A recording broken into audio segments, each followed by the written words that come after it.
Somewhere on the Atlantic Ocean, 1939. 14 days from home. A day out from Cuba, the St. Louis threw a party. Streamers and balloons hung from the ceiling and decorated the gallery rails of the first-class social hall. Chairs and tables were pushed aside to make room for dancers. There was a feeling of wild relief, as though they were dancing away all the stress of leaving Germany. The stewards smiled with the passengers, as though they understood, but none of them could really understand, Joseph thought. Not until their shop windows had been smashed and their businesses had been shut down. Not until the newspapers and radio talked about them as subhuman monsters. Not until shadowy men had burst into their homes and smashed up their things and dragged away someone they loved. Not until they had been told to leave their homeland and never, ever come back. Still, Joseph enjoyed the party. He danced with his mother, while Ruthie, Renata, and Evelina ran in and out between people's legs all evening long. Joseph had been nervous about Cuba at first, scared of the unknown, but now he was excited to reach Havana, to start a new life, especially if it was like this. Joseph's father stayed hidden away in their cabin the whole night, sure this was all just another Nazi trick. The next morning, breakfast in the ship's dining room was interrupted by the thundering, clanking sound of the anchors being dropped. Joseph ran to the window. Dawn had broken, and Joseph could see the Malecon, Havana's famous seaside avenue. The stewards had told them all about its theaters and casinos and restaurants and the Miramar Hotel, where all the waiters wore tuxedos. But the St. Louis was still a long way off from there. For some reason, the ship had anchored kilometers out from shore. "It's for the medical quarantine," a doctor from Frankfurt explained to the small crowd who had gathered with Joseph at the porthole to look at Cuba. "I saw them run up the yellow flag this morning before breakfast. We just have to be approved by the port's medical authorities first. Standard procedure." Joseph made sure he was on deck when the first boat from the Havana Port Authority reached the St. Louis. The Cuban man who climbed the ladder to sea deck from the launch was deeply tanned and wore a lightweight white suit. Joseph watched as Captain Schroeder and the ship's doctor met the man as he came aboard. The captain swore an oath that none of the passengers was insane, a criminal, or had a contagious disease. That was apparently all that should have been required, because when the port doctor insisted he still be allowed to examine each and every passenger, Captain Schroeder looked angry. He balled his fists and breathed deeply, but he didn't object. He gave a curt order to the ship's doctor to assemble the passengers in the social hall, and then marched away. Joseph ran back to his cabin and burst in on his mother, packing the last of their things. Ruthie was helping her while Papa lay on the bed. The doctor from Cuba, he's going to make all the passengers go through a medical examination," Joseph told his mother, still panting from his run. "They're gathering everybody in the social hall right now." Mama's shocked look told him she understood. Papa was not well. What if the Cuban doctor said he was too mentally disturbed to be allowed into Havana? Where would they go if Cuba turned them away? What would they do? "Gathering us?" Papa said. He looked even more frightened by the prospect than Joseph's mother had. Like a roll call?" He stood up and backed against a wall. "No," he said. "The things that happened at roll call. The hangings, the floggings, the drownings, the beatings."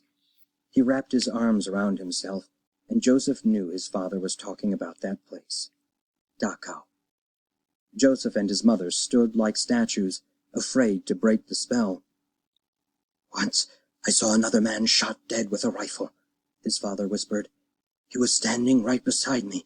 And I couldn't move, couldn't make a sound, or I would be next." "It's not going to be like that, dear heart," Mama said. She reached out to him, tentatively, gently, and he didn't flinch under her hand.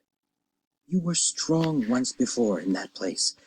We just need you to be strong again, and then we'll be in Cuba. We'll be safe forever, all of us."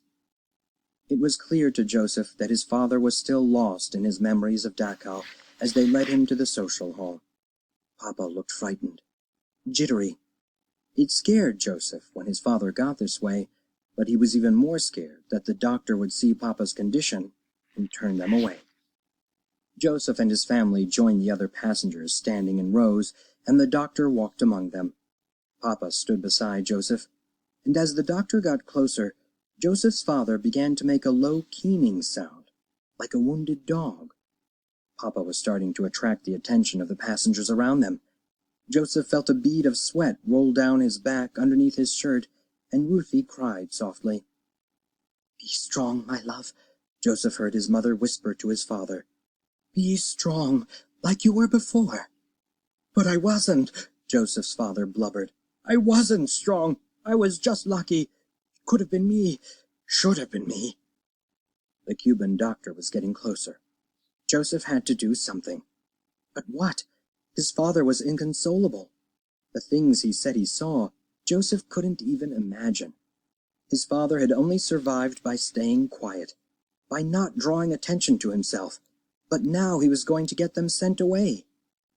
Suddenly, Joseph saw what he had to do. He slapped his father across the face, hard. Papa staggered in surprise, and Joseph felt just as shocked as his father looked. Joseph couldn't believe what he'd just done.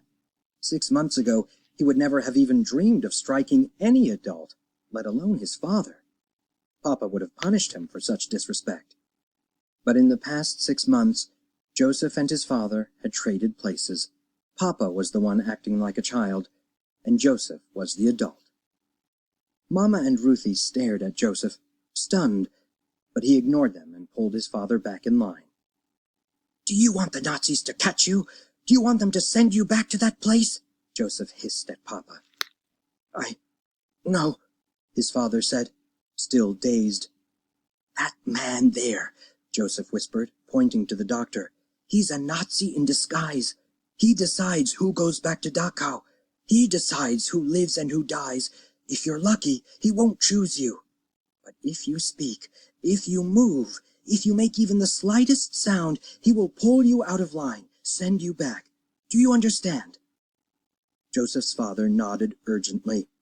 Beside him, Mama put a hand to her mouth and wept, but she didn't say anything. "Now, clean yourself up. Quickly," Joseph told his father.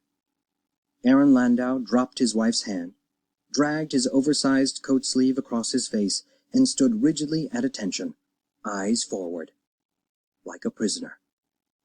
The doctor came down their row, looking at each person in turn. When he got to Papa, Joseph held his breath. The doctor looked Joseph's father up and down, then moved on. Joseph sagged with relief. They'd made it. His father had passed the doctor's inspection. Joseph closed his eyes and fought back tears of his own. He felt terrible for scaring his father like that, for making Papa's fears worse instead of better. And he felt terrible for taking his father's place as the man in the family. All Joseph's life, he had looked up to his father, idolized him. Now it was hard to see him as anything but a broken old man. But all that would change when they got off this ship and into Cuba. Then everything would go back to normal. They would find a way to fix his father. The Cuban doctor finished his rounds and nodded to the ship's doctor that he approved the passengers. Joseph's mother wrapped his father in a hug, and Joseph felt his heart lift. For the first time all afternoon, he felt hope. "Well, that was a sham," said the man standing in line next to him. "What do you mean?" Joseph asked. "That was no kind of medical inspection. The entire business was a charade, a giant waste of time." Joseph didn't understand. If it wasn't a proper medical inspection, what had it all been for? He understood when he and his family lined up at the ladder on sea deck to leave the ship. The Cuban doctor was gone, and he'd left Cuban police officers behind in his place. They were blocking the only way off the ship. "We've passed our medicals, and we have all the right papers," a woman passenger said to the police. "When will we be allowed into Havana?" "Mañana," the policeman said in Spanish. "Mañana." Joseph didn't speak Spanish. He didn't know what mañana meant. "Tomorrow," one of the other passengers translated for them. "Not today. Tomorrow."